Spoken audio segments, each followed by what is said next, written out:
समूह, लेकिन जब बात आई मिडिल ईस्ट की, तो यही समूह बच गया। न कोई संयुक्त बयान, न ही कोई राय। आखिर ऐसा क्यों? क्या BRICS अब एकजुट नहीं रहा? और इस सब के बीच भारत ने कौन सा स्टैंड लिया? आज बात अंदर की राजनीति और भारत की रणनीति पर। BRICS क्या है और क्यों अहम है? दरअसल BRICS में कौन कौन से देश शामिल हैं, ये भी जानना जरूरी है। आपको बता दें कि BRICS में शामिल है भारत, ब्राजील, रूस, चीन और दक्षिण अफ्रीका। और अब इनमें नए सदस्य भी जुड़ गए, जैसे ईरान, संयुक्त अरब अमीरात, सऊदी अरब। और यही विस्तार अब समस्या भी बन रहा है। क्या हुआ BRICS बैठक में? दरअसल मिडिल ईस्ट पर हुई बैठक में कई देशों के बीच इतने मतभेद दिखे कि कोई भी संयुक्त बयान जारी नहीं हो सका। इसकी जगह सिर्फ चेयरमैन स्टेटमेंट जारी हुआ। इसमें क्या कहा गया वो भी आपको बताते हैं। दरअसल मिडिल ईस्ट में हिंसा पर चिंता जताई गई, तो वहीं गाजा की स्थिति पर भी चर्चा हुई।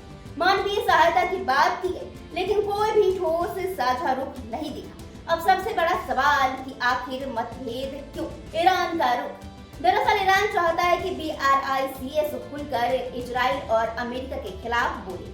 संयुक्त अरब अमीरात और सऊदी अरब बैलेंस बनाकर रहना चाहता है, पश्चिमी देशों से रिश्ता खराब करना नहीं चाहता। चीन और रूस की अगर बात करें तो अमेरिका के खिलाफ नैरेटिव ये दोनों बनाना चाहते हैं और नतीजा भी इसके कई तरीके के निकल सकते हैं। दरअसल BRICS के अंदर ही 3 अलग अलग ब्लॉक बनाए गए। भारत का स्टैंड। इस पूरे विवाद में भारत का रुख सबसे अहम रहा। भारत ने साफ कहा, हम 2 स्टेट सॉल्यूशन के साथ हैं।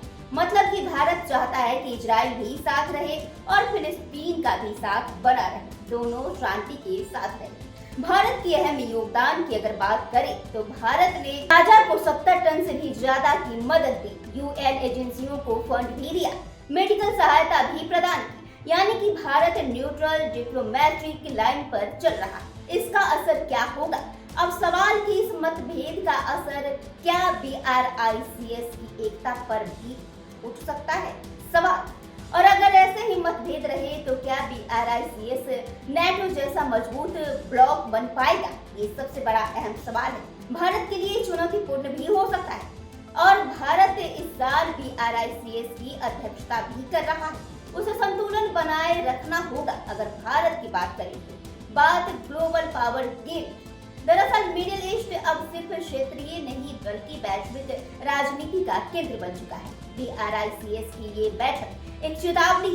समूह बड़ा हो गया है, लेकिन एकजुटता कम हो रही है। भारत के लिए चुनौती है सबको साथ रखना और दुनिया के लिए सवाल, क्या BRICS सच में पश्चिम का विकल्प बन पाएगा?